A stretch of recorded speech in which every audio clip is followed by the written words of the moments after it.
My millionaire grandson visited me and said, "Is the $8,000 a month helping you, Grandma?" I replied, "I have to choose between my medicine and eating, sweetheart." He immediately went pale. A day later, we found out my DIL. I'm glad to have you here. Follow my story until the end and comment the city you're watching from so I can see how far my story has reached. I stared at the pill bottle in my trembling hands, counting the remaining tablets for the third time today. 7 left. 7 pills between me and the crushing chest pain that had been my constant companion for months. The prescription label mocked me with its cheerful blueprint. Refill by March 15th. Today was March 20th. At 67, I never imagined I'd be sitting in my cramped studio apartment, making impossible choices between my heart medication and groceries. The Social Security check barely covered rent, leaving me with scraps for everything else. Pride had kept me from reaching out to family, but pride doesn't fill an empty stomach or stop a racing heart.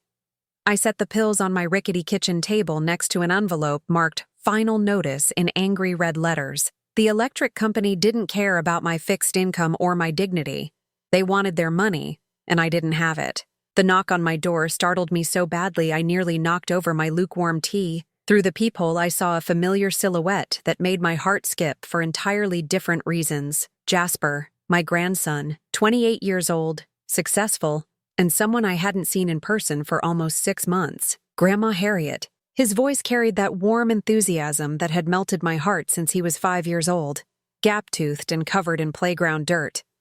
Now, he stood in my doorway wearing an expensive suit that probably cost more than my monthly income, his dark hair perfectly styled, carrying himself with the confidence of someone who'd never had to choose between medicine and meals. "Jasper, sweetheart." I smoothed my worn cardigan and tried to smile despite the exhaustion weighing on my shoulders. What a wonderful surprise. He enveloped me in a hug that smelled like expensive cologne and success. For a moment, I let myself pretend everything was fine, that I wasn't barely surviving, that my grandson couldn't feel how much weight I'd lost through my loose clothing. I was in the neighborhood for a client meeting and thought I'd stop by. He stepped back, his blue eyes scanning my face with concern. "You look tired, Grandma." I waved dismissively, leading him to my small living area. "Just getting older, dear. Can I make you some tea? I think I have some cookies somewhere." But as I moved toward the kitchen, Jasper caught sight of the pill bottles lined up on the counter like plastic soldiers. His expression shifted, and I watched his successful businessman facade crack slightly. "Grandma, are you taking care of yourself? Those are a lot of medications." Heat crept up my neck. "The doctor says they're necessary. Getting old isn't for the weak, as they say." Jasper settled onto my threadbare couch, looking around the apartment with new eyes. I followed his gaze, seeing my home through his perspective. The faded furniture I'd owned for decades, the empty refrigerator humming loudly in the corner, the stack of unpaid bills I'd tried to hide behind a decorative bowl. "The $8,000 I've been sending each month," he said suddenly, his voice careful and measured. "It's helping with all this, right? The medications, the bills, everything you need?" The words hit me like ice water. I gripped the back of my chair, my knees suddenly unsteady. "What $8,000? Jasper's face went white. Not pale, not concerned, white as fresh snow. "The money I send to Avalon every month, for your care. She said you needed help with medical expenses, groceries, utilities." His voice got smaller with each word. "She's been managing it for almost 2 years now." The room started spinning. 2 years. For 2 years, I'd been rationing pills, eating crackers for dinner, wearing sweaters indoors because I couldn't afford heating. For 2 years, I'd felt forgotten, abandoned, like a burden no one wanted to acknowledge. "Jasper," my voice came out as a whisper. "I haven't seen a penny of that money." The silence that followed was deafening. I watched my grandson's face cycle through confusion, realization, and finally, a rage I'd never seen before. His hands clenched into fists on his knees. "She told me you were too proud to take money directly from me," he said, his voice hollow. "She said you'd feel better if it came through her, like family helping family. She said you were doing well, that the money was making sure you were comfortable." I sank into my chair, the full weight of the betrayal settling over me like a suffocating blanket. Avalon, my daughter-in-law, The woman who called me twice a month with cheerful updates about her life, who visited occasionally with store-bought cookies and sympathetic smiles about how difficult it must be to live on a fixed income. She visits sometimes, I heard myself saying, as if from a great distance. Brings me little things, asks how I'm managing. She always seems so concerned, so caring. Jasper stood abruptly, pacing to my small window that overlooked the parking lot. His reflection showed a man grappling with a truth too ugly to accept. Grandma, I've been sending her $8,000 every single month.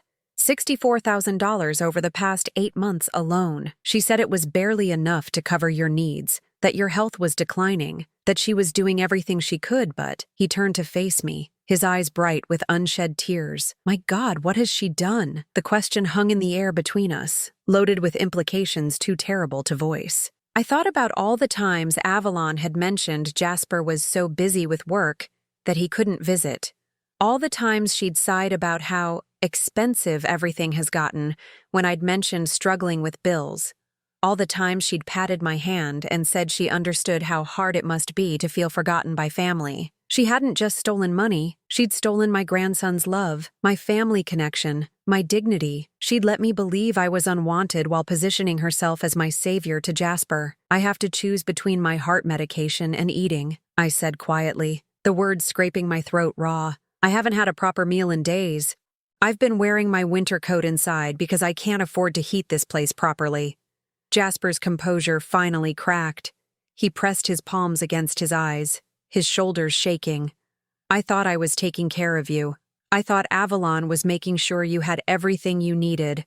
She sent me pictures of groceries she'd supposedly bought for you, receipts for medications she'd supposedly picked up. The cruelty of it stole my breath. Not only had Avalon robbed me, she'd created an elaborate fiction to cover her tracks. She'd probably bought those groceries for her own family, filled her own prescriptions, and photographed them as evidence of her charitable care. She's been playing us both, I whispered, the realization settling like lead in my stomach.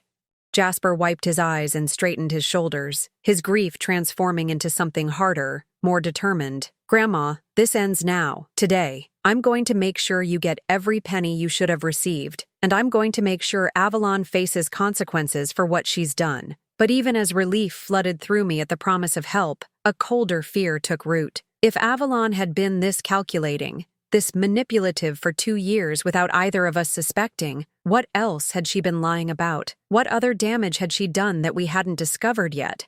As Jasper pulled out his phone to start making calls, I caught my reflection in the dark window. I looked like exactly what I was, a forgotten old woman, cast aside and left to struggle alone. But something in my eyes had changed. The resignation was gone, replaced by something I hadn't felt in years. Determination. Avalon had underestimated me. She'd seen an elderly woman and assumed I was helpless, voiceless, easily discarded.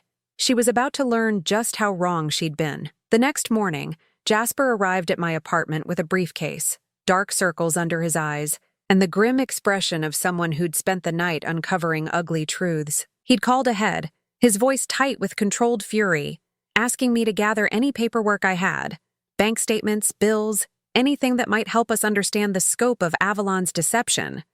I'd spread everything across my kitchen table like evidence at a crime scene.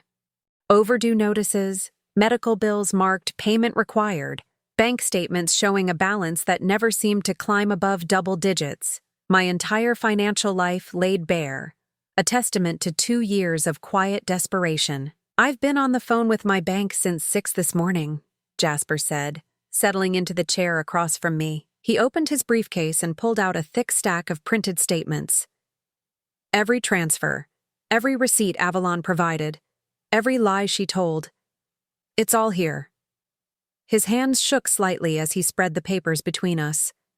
I could see the rage simmering beneath his professional composure, the way his jaw tightened each time he mentioned her name. Look at this. He pointed to a bank transfer dated 8 months ago. $8,000 sent to an account Avalon claimed was set up specifically for your care. She called it the Harriet Care Fund. She even sent me paperwork that looked official, complete with account numbers and routing information. I leaned forward, studying the numbers that represented money I'd never seen. Help I'd desperately needed, but never received. Where did it actually go? Jasper's expression darkened. To her personal checking account, every single penny. He flipped through more pages, his voice growing colder with each revelation. She'd wait a few days after each transfer, then move the money to different accounts. Some went to credit card payments for luxury purchases, some to a savings account she'd opened without my brother's knowledge. My brother, the casual way he said it reminded me that this betrayal cut even deeper than I'd realized. Avalon hadn't just stolen from me. She'd been stealing from her own husband's family, lying to her own stepson, manipulating the people who should have been able to trust her most. There's more, Jasper continued, pulling out his phone. These are text messages she sent me over the past year. He scrolled through screenshots, his face grim.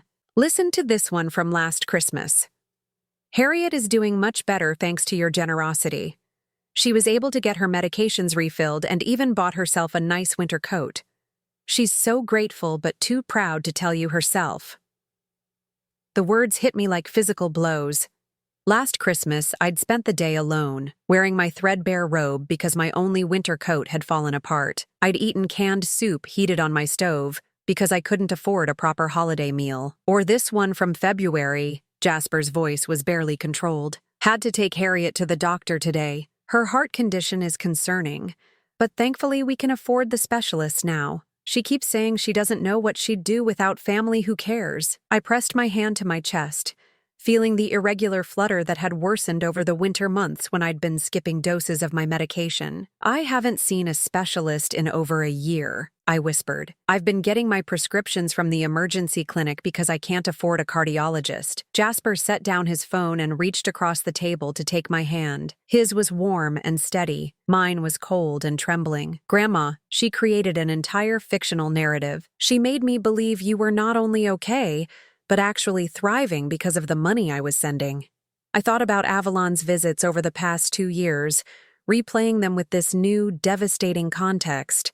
The way she'd arrive with small gifts, a box of tea, a magazine, a potted plant, and present them as grand gestures of care. How she'd ask about my health with such apparent concern, making notes on her phone as if tracking my condition for medical purposes. She documented everything, I said slowly, the pieces falling into place. When she'd visit, she'd take pictures of my apartment, of me, of the little gifts she brought.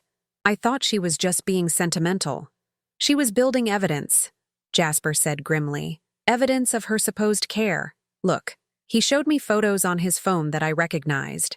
Images of my living room, of me sitting in my chair wearing one of the cardigans she'd brought me, of my medicine cabinet with pills she'd supposedly helped me organize. But now I saw them differently. They weren't loving family photos. They were props in an elaborate performance, proof of a devoted daughter-in-law caring for her husband's grandmother. She'd probably sent these to Jasper as evidence of how she was spending his money. She told me you were too proud to accept money directly, Jasper continued. She said it would hurt your dignity to feel like charity, but that if it came through her, it felt more like family taking care of family. She made herself the hero of your story, Grandma. She made me believe she was sacrificing her time and energy to make sure you were comfortable. The manipulation was breathtaking in its completeness. Avalon hadn't just stolen money. She'd stolen my relationship with my grandson, my sense of being cared for, my hope that family mattered. She'd let me believe I was forgotten while convincing Jasper that she was my devoted caregiver. When I called her last night to confront her, Jasper said, his voice dropping to barely above a whisper. Do you know what she said? She asked if you'd been making up stories again. She suggested that your memory might be failing, that you were confused about the money situation. A chill ran down my spine. Even caught red-handed, Avalon was still manipulating, still trying to make me the problem. She was suggesting I was losing my mind rather than admitting her theft. She's been planning for this possibility, I realized with growing horror. All those times she'd mention my forgetfulness during visits, the way she'd correct me if I misremembered something small. She was laying groundwork to discredit me if I ever questioned her. Jasper nodded grimly. She's been more calculated than either of us realized, but she made one mistake. She underestimated how much I love you. When I saw the truth of your living situation yesterday, When I realized what she'd done, he squeezed my hand tighter. There's no story she could tell that would make me doubt you. I felt tears threatening, but they weren't tears of sadness anymore. They were tears of relief, of validation, of finally being believed after months of gaslighting I hadn't even recognized as such. What happens now? I asked. Jasper's expression hardened into something I'd never seen before. A cold determination that reminded me he was more than just my loving grandson. He was a successful businessman who'd built his career on reading people and handling complex problems. Now we gather evidence, he said, all of it. Every lie, every manipulation, every dollar she stole, and then we make sure she faces consequences for what she's done to you. But even as hope bloomed in my chest for the first time in months, I couldn't shake the feeling that we'd only scratched the surface of Avalon's deception. If she'd been this calculating about the money, what else had she been lying about? What other damage had she done that we hadn't discovered yet? As if reading my thoughts, Jasper's phone buzzed with a text message. His face went pale as he read it, then showed me the screen. It was from Avalon. Harriet called me very confused this morning, asking about money that doesn't exist. I'm worried her condition is deteriorating faster than we thought. Maybe it's time to consider assisted living options. The audacity took my breath away. Even now, even after being caught, she was still trying to control the narrative, still trying to paint me as the problem that needed to be managed. But this time, I wasn't alone. This time, I had someone who believed me, someone who could see through her lies. This time, Avalon had finally pushed too far. She has no idea what's coming, Jasper said quietly, his voice carrying a promise that sent a thrill of anticipation through me. No, she didn't, and I was going to enjoy watching her world crumble just as thoroughly as she'd tried to destroy mine. Avalon arrived at my apartment exactly when she said she would, 2 p.m. sharp, carrying a bouquet of grocery store flowers and wearing the concerned expression she'd perfected over 2 years of deception.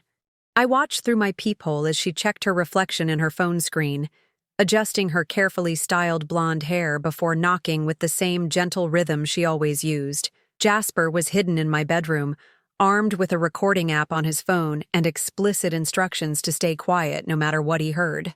We'd decided this confrontation needed to happen naturally, without Avalon feeling ambushed. She had to reveal herself willingly, and she had to do it while we could document every word. "Harriet, sweetie." Her voice carried that same syrupy warmth it always did as I opened the door. She pressed the flowers into my hands and leaned in for her customary air kiss near my cheek. "How are you feeling today? You sounded so confused on the phone yesterday." There it was immediately. The gaslighting, the suggestion that I was the problem. She stepped into my apartment without waiting for an invitation, settling into my worn armchair as if she owned it. "I brought you some chamomile tea," she continued, pulling a box from her oversized purse. "I know how you get when you're anxious. Sometimes our minds play tricks on us when we're stressed about money, don't they?" I forced myself to remain calm, to play the role of the confused elderly woman she wanted me to be. "I suppose they do, though I could have sworn Jasper mentioned something about money he's been sending." Avalon's smile flickered for just a moment before reasserting itself. "Oh, honey, Jasper is such a sweet boy. Always worried about family. But you know how busy he is with work. I think sometimes he feels guilty that he can't visit more often, so he imagines he's doing more to help than he actually is." The casualness with which she rewrote reality was breathtaking. She was sitting in my living room, surrounded by evidence of my poverty, calmly explaining away my grandson's attempts to help as figments of his imagination. He seemed quite certain about sending money monthly. I pressed gently. "Through you," he said. This time the mask slipped more noticeably. Avalon's perfectly manicured fingers drummed against her purse clasp, and her voice took on a slightly sharper edge. "Harriet, sweetheart, I think you might be mixing up conversations. You know how memory can be at our age." She was only 42, but she said "our age" as if we were peers. Sometimes we want something to be true so badly that we convince ourselves it is. I sat down across from her, studying the woman who'd been systematically destroying my life while wearing a mask of care. Everything about her was carefully constructed. The concerned expression, the gentle tone, even the way she sat with her hands folded in her lap like a dutiful daughter-in-law. "Maybe you could call Jasper and ask him directly," I suggested, just to clear things up. For the first time, genuine alarm flashed in Avalon's eyes. Oh, I don't think we need to bother him at work. You know how important his job is. Besides, I just spoke to him yesterday, and he's very concerned about your confusion. She pulled out her phone and scrolled through her messages with practiced ease. Look, see? He texted me this morning asking how you were doing. He's worried about your mental state, Harriet. We all are. She turned the phone toward me, showing a text conversation, but I could see it was one-sided. All messages from Avalon to Jasper, with no responses visible. She was creating evidence in real time, documenting her supposed concern for his review. I told him I'd check on you today, she continued, typing rapidly. I'm going to let him know that you seem more confused than usual. It might be time to consider some additional care options. The threat was subtle but unmistakable. If I continued questioning her story, she'd escalate her claims about my mental deterioration. She'd push for assisted living, for someone else to make decisions about my life, conveniently removing me from any position to challenge her lies. You're very thoughtful to be so concerned, I said carefully. It must be difficult, managing everything for an old woman like me. Avalon's expression softened, apparently believing she'd successfully redirected the conversation. It is challenging sometimes, but that's what family does. We take care of each other, though I have to admit, the financial burden has been significant. My heart stopped. She was actually going to continue the lie even now, even when she thought I was too confused to challenge her effectively. Financial burden? I prompted. Well, yes. Your medical expenses, the groceries, the utilities we help with. It's not easy for a young family to support an elderly relative, especially with your increasing needs, she sighed dramatically. We stretch ourselves thin to make sure you're comfortable. I stared at her, watching this woman who'd stolen thousands of dollars from me claim she was making financial sacrifices for my care. The audacity was so complete, it was almost admirable. How much would you say you spend on me monthly?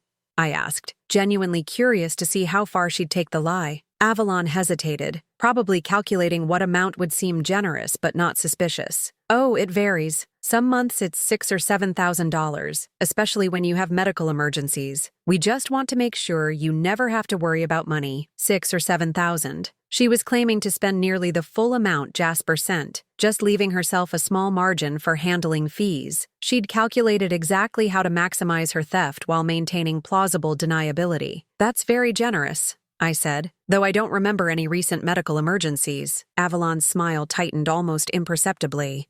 Well, that's part of the concern, Harriet. You've been forgetting quite a lot lately. Last month, when I took you to the cardiologist, you seemed very disoriented afterward. I hadn't seen a cardiologist in over a year. She was now fabricating entire medical appointments, creating a history of care that existed only in her lies. I wish I could remember that visit, I said. Could you remind me what the doctor said? For the first time, Avalon looked genuinely uncomfortable. She shifted in her chair, her manicured fingers worrying the edge of her purse. The details aren't important, sweetheart. What matters is that we're monitoring your condition closely. The doctor was pleased that we're able to afford the proper care for you. She was improvising now, speaking in generalities because she couldn't provide specifics about a medical appointment that had never happened, but she was still maintaining the central lie. That money was being spent on my care, that she was the hero managing my health. I'm so grateful, I said, my voice deliberately frail. I don't know what I'd do without you looking after me. Avalon's expression brightened, apparently convinced she'd successfully reinforced her narrative. That's exactly what I told Jasper. You're so dependent on the care we provide. It would be devastating if anything disrupted that support system. Another threat, wrapped in concern. She was reminding me that challenging her meant losing the very help she claimed to be providing. Of course, I now knew there was no help to lose, but she believed her manipulation was still working. Though I do worry, she continued, her voice taking on a conspiratorial tone, about what would happen if Jasper's business situation changed. Young men in demanding careers, you never know how long the success will last. My blood ran cold. She was already planning contingencies, preparing explanations for why the money might stop coming. She was thinking steps ahead, calculating how to maintain her story even if circumstances changed. "Jasper's business is unstable?" I asked. "Oh, not unstable exactly, but competitive, high stress. These young entrepreneurs, they burn out so quickly. I just want to make sure we have backup plans for your care if his financial situation changes." She was planting seeds of doubt about Jasper's reliability, setting up a narrative where she was the stable caregiver and he was the unpredictable variable. If questioned later about missing money, she could claim his business problems affected his ability to help. The sophistication of her manipulation was staggering. She wasn't just stealing money, she was constructing an entire alternate reality where she was indispensable and everyone else was unreliable. "You think of everything," I said, meaning it in a way she'd never understand. Avalon stood up, apparently satisfied that she'd reinforced her control. "I should go check on dinner preparations, but I'll text Jasper about our conversation today. He'll want to know how you're doing." She was going to report back to him about my supposed confusion, adding another layer to her documentation of my declining mental state. Every interaction was evidence in her carefully constructed case for my incompetence. "Thank you for the flowers," I said as she gathered her things, "and for everything else you do." "Of course, sweetie. That's what family does." She paused at the door, her hand on the knob. "Try not to worry about money matters, okay? Sometimes thinking too hard about finances can make the confusion worse. Just focus on staying comfortable and let us handle the complicated stuff." After she left, I sat in my chair for several minutes, processing what I'd just witnessed. Avalon hadn't just maintained her lies, she'd doubled down on them, adding new fabrications and threats with every exchange. Jasper emerged from the bedroom, his face pale with rage. "Did you hear all of that?" "Every word," he said, holding up his phone. "Medical appointments that never happened, financial support that doesn't exist, threats about your mental state if you don't comply." His voice was shaking with fury. "She's not just a thief, Grandma. She's a predator." I nodded, feeling strangely calm despite everything I'd just endured. She's been at this for so long, it's become natural to her. She actually believes her own lies at this point. "Not for much longer," Jasper said grimly. "Because now we have everything we need to destroy her."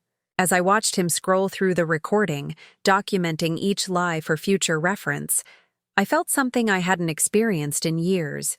The satisfaction of being proven right. Avalon had revealed herself completely, and she had no idea the trap she'd just walked into. The confrontation was over, but the real reckoning was just beginning. 3 days after recording Avalon's lies, Jasper returned to my apartment with a manila folder thick enough to choke on, and an expression that told me our investigation had uncovered something far worse than simple theft. He set the folder on my kitchen table with the reverence of someone handling evidence at a murder trial. "Grandma, I need you to sit down for this," he said, his voice carefully controlled. "What we found goes beyond the money, much deeper than either of us imagined." I settled into my chair, bracing myself. Over the past 72 hours, I'd assumed we'd documented everything. The stolen funds, the fabricated medical visits, the manipulation. But Jasper's expression suggested we'd barely scratched the surface. "I hired a private investigator," he began, opening the folder. "Someone who specializes in financial fraud. We traced every transaction, every communication, every lie Avalon has told over the past 2 years."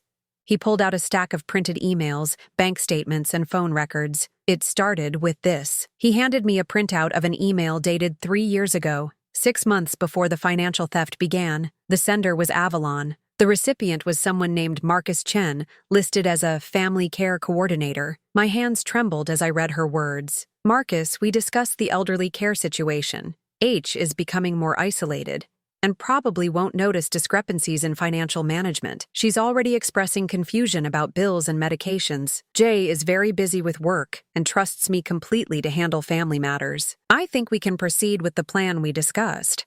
Let me know what documentation you need." "Who is Marcus Chen?" I whispered. "A man who doesn't exist," Jasper said grimly. The email account was created by Avalon using a fake name.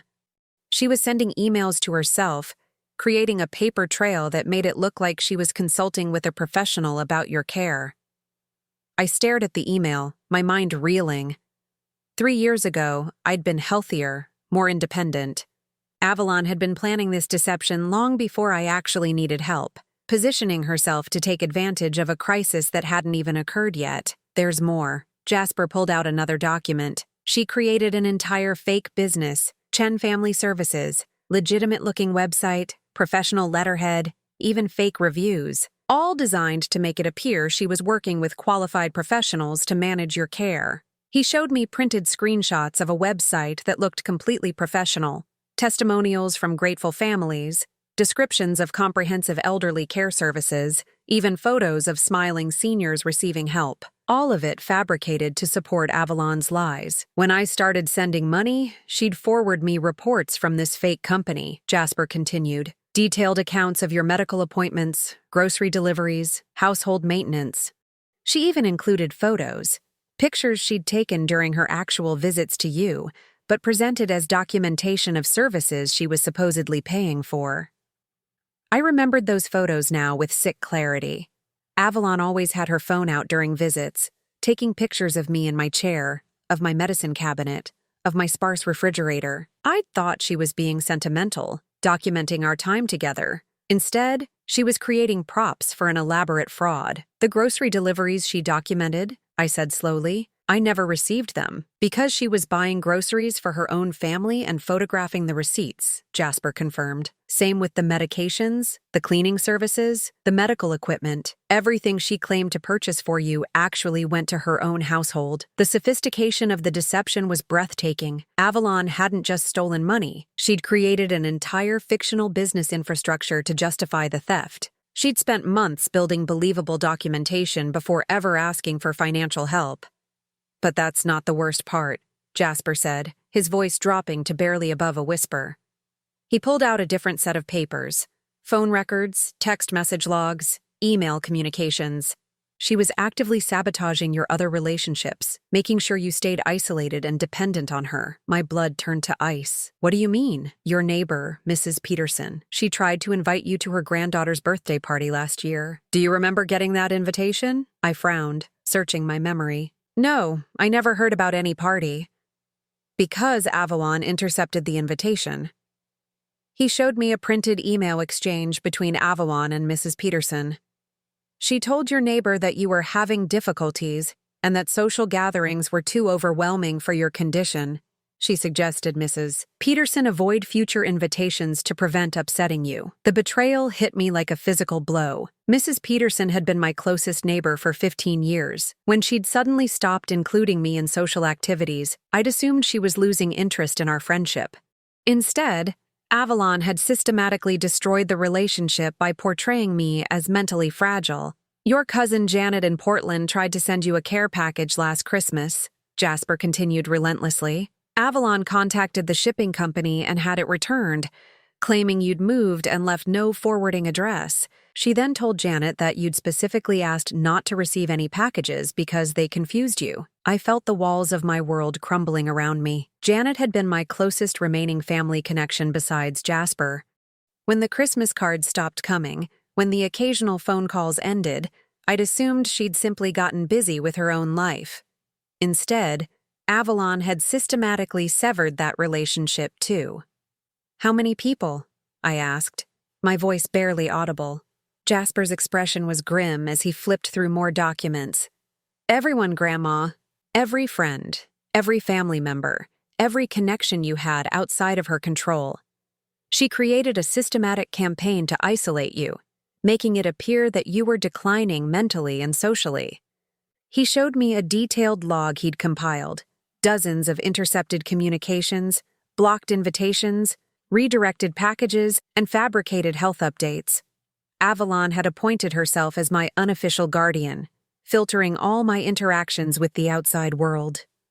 She told people you were developing dementia, Jasper continued, that you were becoming paranoid and hostile toward visitors. She painted herself as the devoted daughter-in-law, sacrificing her time and energy to care for an increasingly difficult elderly woman. The cruelty of it was staggering. Not only had Avalon stolen my money, she'd stolen my connections, my social life, my independence. She'd created a prison of isolation and convinced everyone that it was for my own good. "Your doctor's office has a note in your file," Jasper said, his voice tight with anger. "Avalon called them 6 months ago, claiming to be your designated caregiver.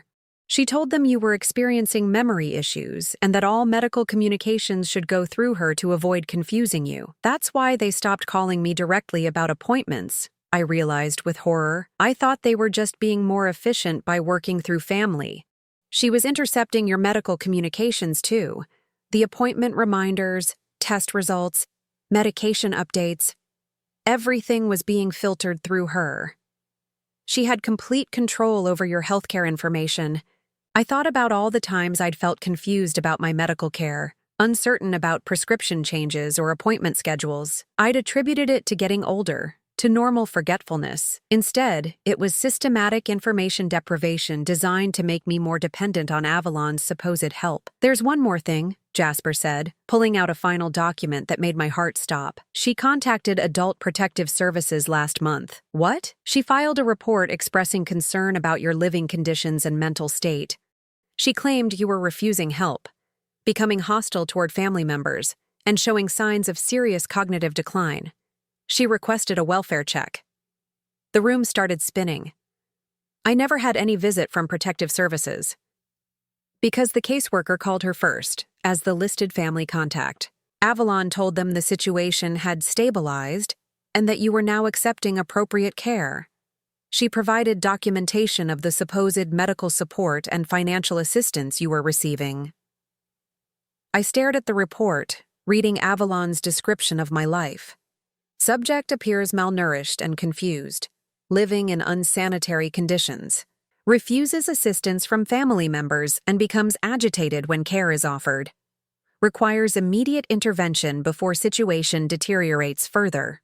She documented my genuine struggles, the result of her theft, and presented them as evidence of my mental decline. Then she'd positioned herself as the solution, the caring family member trying to provide appropriate help. "If you had ever challenged her publicly," Jasper said quietly, "she had an official report documenting your supposed mental instability. Anyone who questioned her story would be directed to this Protective Services file." The trap had been complete. Avalon had stolen my money, isolated me from family and friends, controlled my medical information, and created official documentation of my supposed incompetence. If I'd ever tried to expose her, she could have had me declared mentally unfit and possibly even institutionalized. "She was planning to have me committed," I whispered, the full scope of her scheme finally clear. "I think that was always the end game," Jasper confirmed. "Complete control over your finances and your life. She could have continued receiving money indefinitely while you were safely locked away somewhere." Unable to contradict her stories, I sat in silence for several minutes, absorbing the magnitude of what had been done to me. This wasn't simple theft or even elaborate fraud. This was a systematic destruction of my entire existence, carefully planned and methodically executed over years. But as the shock began to wear off, something else emerged. Something cold and hard and absolutely unforgiving. "She made one mistake," I said finally, my voice steady despite the rage burning in my chest. "What's that?" I looked up at my grandson, seeing my own determination reflected in his eyes. "She underestimated both of us. She thought I was helpless and you were naive. She was wrong on both counts." Jasper nodded grimly. "She has no idea what's coming." "No, she didn't. But she was about to learn that some people, when pushed too far, don't just push back. They obliterate everything in their path, and Avalon had definitely pushed too far. Planning Avalon's downfall required the same meticulous attention to detail she'd used to destroy my life. Over the next 2 weeks, Jasper and I became co-conspirators in the most satisfying project I'd undertaken in years. We met daily in my small apartment, spreading documents across my kitchen table like generals plotting a military campaign. "We need her to hang herself with her own lies," Jasper explained as we reviewed our strategy. "No dramatic confrontations, no emotional scenes, just quiet, systematic exposure that leaves her no room to manipulate her way out. The beauty of our plan was its simplicity. We would give Avalon exactly what she'd been asking for, complete control over my care narrative, and let her elaborate on her fiction until it became impossible to maintain. Phase 1, I said, checking items off the list we'd compiled. I become the confused elderly woman she's been telling everyone I am. It was easier than I'd expected to play the role. During Avalon's next visit, I greeted her with exaggerated confusion about our previous conversation. I asked repeatedly about money I thought I remembered, then seemed to forget the questions minutes later. I mentioned imaginary conversations with neighbors who hadn't spoken to me in months. Avalon ate it up. I watched her face light up with vindicated satisfaction as she pulled out her phone to document my deteriorating condition with photos and voice memos. Harriet seems much more confused today, she murmured into her phone after I'd asked her the same question 3 times.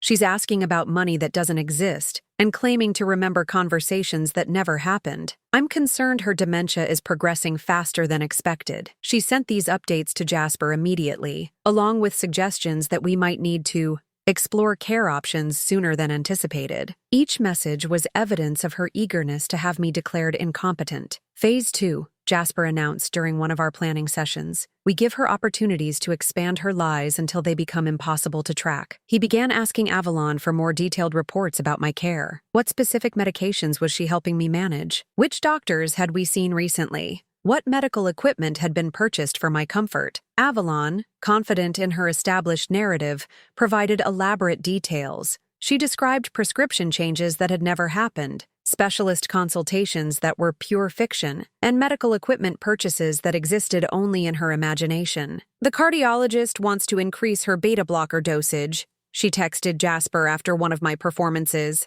and the physical therapist recommended a new walker with better stability features. I've also arranged for weekly blood pressure monitoring at home. None of it was true, but Avalon documented each fabrication with the confidence of someone who'd never been questioned before. She was building an elaborate medical history that would be impossible to verify because none of it had actually occurred. Meanwhile, I was reconnecting with the world she'd tried to sever me from. Mrs. Peterson was delighted to hear from me when I called to ask about her granddaughter's birthday party. Janet in Portland was confused, but thrilled when I reached out to ask why she'd stopped sending Christmas cards. I tried to send you a package last year, Janet told me during a long phone conversation, but it was returned with a note saying you'd moved. Your daughter-in-law called to tell me you were having memory problems and that packages confused you. Avalon said that? She seemed so concerned about you. She asked me not to contact you directly anymore because it agitated you. I felt terrible that I was causing problems. Each conversation revealed another layer of Avalon's systematic isolation campaign. But now, instead of feeling devastated by the betrayal, I felt energized by the evidence we were collecting. Every severed relationship was proof of her manipulation. Every intercepted communication was documentation of her control. Phase 3, Jasper said as we entered our 3rd week of planning. We let her believe she's winning. This was the most challenging part for me emotionally. I had to watch Avalon discuss my care options with apparent sadness while secretly celebrating her perceived victory.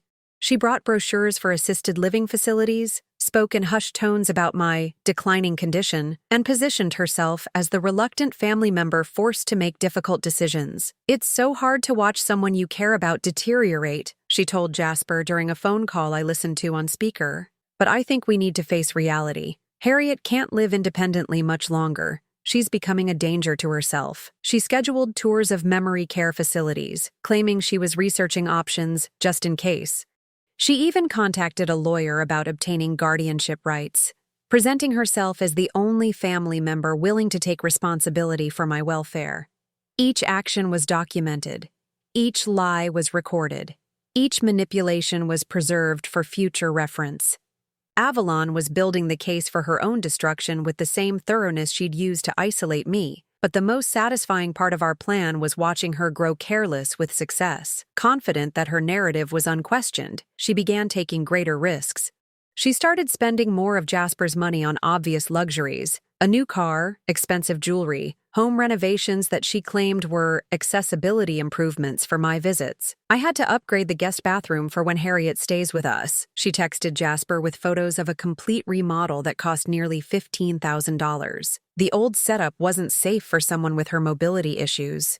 I'd never stayed at their house. I'd never even been invited for dinner. But Avalon was so confident in her established lies that she felt comfortable using my supposed needs to justify major home improvements. She also began manipulating other family members more aggressively. She contacted distant cousins and old family friends, updating them on my condition and subtly soliciting sympathy for the burden of caring for me. Harriet's situation has become quite challenging, she wrote in a group email to extended family. We're doing everything we can to keep her comfortable, but the financial and emotional strain is significant. Any thoughts or prayers would be appreciated. Several family members responded with offers to help, which Avalon graciously accepted on my behalf. She set up a small network of people sending occasional financial contributions for my care, money that went directly into her personal accounts. The scope of her operation had expanded far beyond simple theft. She was running a comprehensive fraud scheme that exploited my supposed vulnerability to manipulate sympathy and money from anyone who'd ever cared about me. She's gotten greedy, Jasper observed as we reviewed the latest evidence. The more successful she's been, the more risks she's taking. By the end of the third week, we had everything we needed: bank records showing thousands of dollars in unauthorized transactions, phone logs documenting systematic isolation of my social connections, medical communications proving she'd interfered with my health care, email trails revealing fabricated businesses and fake professional consultations. Most damning of all, we had recordings of her enthusiastically planning my involuntary commitment to memory care while simultaneously stealing the money that was supposed to be supporting my independence. Phase 4, I said, reviewing our final checklist with grim satisfaction. We spring the trap. The meeting was scheduled for the following Friday at Jasper's office. Avalon believed she was coming to discuss the final arrangements for my transition to assisted living. She'd spent the week preparing documentation of my deteriorating condition and researching facilities that could accommodate my complex needs. She had no idea she was walking into her own execution. The night before the meeting, I sat in my apartment surrounded by evidence of everything Avalon had stolen from me. Not just money, but relationships, independence, dignity, and nearly my sanity. For 2 years, she'd systematically dismantled my life while positioning herself as my savior. Tomorrow, she would learn that some people, when pushed beyond their breaking point, don't just survive, they thrive, and they remember everything that was done to them. I looked at my reflection in the darkened window, seeing not the confused elderly woman Avalon had tried to create, but the sharp, determined person I'd always been underneath the facade. She'd tried to make me disappear, to reduce me to a problem that needed managing. Instead, she'd awakened something in me that had been dormant for too long: the absolute refusal to be dismissed, discarded, or destroyed by anyone. Avalon had no idea what was coming, but tomorrow she would learn exactly who she'd been playing games with. And the game was about to end. Avalon arrived at Jasper's office 15 minutes early, carrying a leather portfolio filled with her carefully fabricated evidence, and wearing the expression of someone who believed she was about to claim her final victory. I watched from the reception area as she smoothed her hair and checked her makeup in the elevator reflection, preparing for what she thought would be a routine discussion about my placement in memory care. She had no idea I was there. Jasper had arranged for us to use his company's main conference room, a sleek space with floor-to-ceiling windows and recording equipment built into the table. Everything that happened in the next hour would be documented with crystal clarity. "Mrs. Avalon, thank you for coming," Jasper said formally as he led her into the conference room. "I've asked my grandmother to join us today. I thought it was important for her to be part of this conversation." The color drained from Avalon's face as I walked in behind them. For just a moment, her carefully constructed mask slipped, revealing genuine panic before she reasserted her concerned daughter-in-law expression. "Harriet, sweetie, I didn't expect to see you here," she said, her voice slightly strained. "Are you feeling up to such a long meeting? I know how these discussions can be overwhelming for you." I settled into the chair across from her, meeting her eyes with a clarity that made her shift uncomfortably. "I'm feeling quite sharp today, actually. The sharpest I've felt in months." Avalon glanced nervously between Jasper and me, clearly sensing that something had changed, but unable to identify the threat. "Well, that's wonderful. Though you know how these good days can be followed by more difficult ones." "Actually," Jasper said, opening his own portfolio, "I think we should start by reviewing some documentation, financial records, specifically." He spread the bank statements across the table, every transfer, every stolen dollar, every fraudulent transaction clearly highlighted. Avalon's eyes darted across the papers, her breathing becoming shallow as the scope of the evidence became clear. "These show every payment I've sent over the past 2 years," Jasper continued matter-of-factly. $160,000 total, all sent to accounts you controlled, supposedly for my grandmother's care. Avalon's hands trembled slightly as she reached for the papers. "Yes, and as you can see, every penny was used for Harriet's needs. The medical expenses alone have been staggering." "Really?" I spoke for the first time since sitting down. "Which medical expenses were those, specifically?" The question hung in the air like a blade. Avalon looked at me with growing alarm, clearly recognizing that the confused elderly woman she'd been manipulating was nowhere to be found. "Your cardiologist visits, the specialist consultations, the medications," she stammered. "All the care we've discussed." Jasper pulled out another set of documents. "These are medical records from my grandmother's actual doctors. No specialist visits in the past year. No cardiologist consultations. No prescription changes. In fact, her primary care physician has a note that all communications were being filtered through you, which prevented them from providing adequate care." Avalon's facade was cracking visibly now. Sweat beaded on her forehead despite the cool conference room temperature. "There must be some confusion. I have documentation of all the medical care we've provided." "You mean this documentation?" I reached into my own bag and pulled out printed emails between Avalon and the fictitious Marcus Chen. "The fake medical consultation business you created. The website that doesn't actually exist. The professional references that lead to disconnected phone numbers." The silence that followed was deafening. Avalon stared at the evidence of her own fabrications, her mouth opening and closing without sound. For 2 years, she'd been the one controlling information, managing narratives, deciding what truth looked like. Now she was faced with actual truth, and she had no response prepared. "Or perhaps you meant this documentation," Jasper added, placing the phone records on the table. "The systematic interception of my grandmother's communications with family and friends, the lies you told to isolate her from everyone who cared about her." Avalon finally found her voice, but it came out as a desperate whisper. Harriet was confused. "I was protecting her from situations that would have agitated her condition." "What condition?" I asked sharply. "The condition you invented? The dementia you fabricated to justify controlling my life." I leaned forward, my voice dropping to a deadly calm. "For 2 years, you convinced my grandson that I was well cared for while I was choosing between heart medication and food.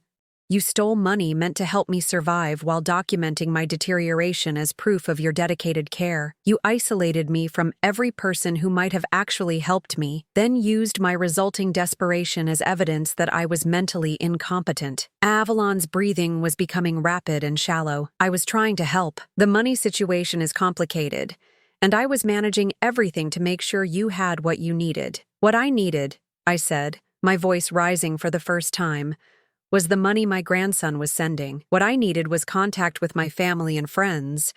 What I needed was control over my own medical care. You stole all of that while convincing everyone you were a saint."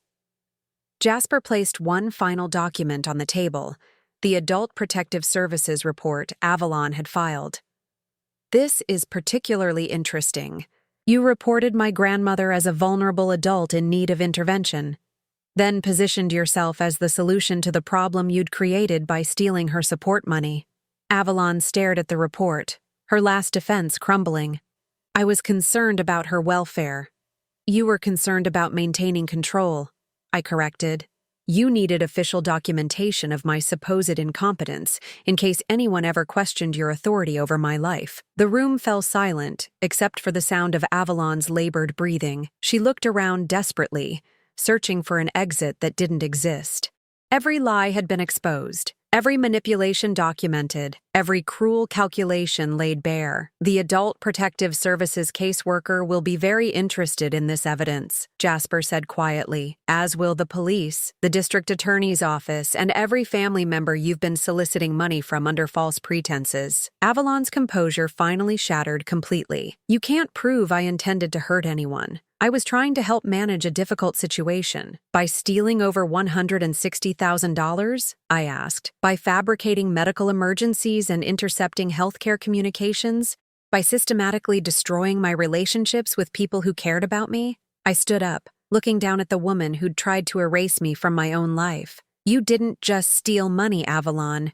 You stole 2 years of my life. You stole my dignity, my independence, my connections with people I love. You turned my own grandson against me by convincing him I was too proud to accept help, while ensuring I never received any. Tears were streaming down Avalon's face now, but they weren't tears of remorse. They were tears of panic, of someone finally facing consequences for actions they'd assumed would never be discovered. I can pay it back, she whispered desperately. The money. I can return all of it. We don't need to involve other people in this family matter. This stopped being a family matter the moment you decided to systematically destroy an elderly woman's life for profit, Jasper said coldly. This is now a criminal matter. I reached for my purse, pulling out a thick envelope. These are letters from every person you convinced to stop contacting me. Family members, friends, neighbors, all the people who cared about me but were told I was too mentally fragile to maintain relationships. I scattered the letters across the table, each one documenting another severed connection, another relationship Avalon had poisoned with her lies. They're all planning to visit me this weekend. They want to see for themselves how remarkably sharp and independent I am for someone who supposedly has advanced dementia. Avalon looked at the letters with growing horror. Her carefully constructed narrative was about to be exposed to everyone she'd manipulated. The sympathetic extended family who'd been sending money, the neighbors who'd been avoiding me to prevent agitation, the friends who'd been told I was too confused to maintain contact, they would all learn the truth. We're not asking for anything from you, I continued, my voice steady and final. We're telling you what's going to happen. You're going to face charges for elder abuse, financial fraud, and mail tampering. You're going to be exposed to every person you've lied to, and you're going to lose everything you stole from me, plus penalties. I leaned across the table, meeting her terrified eyes.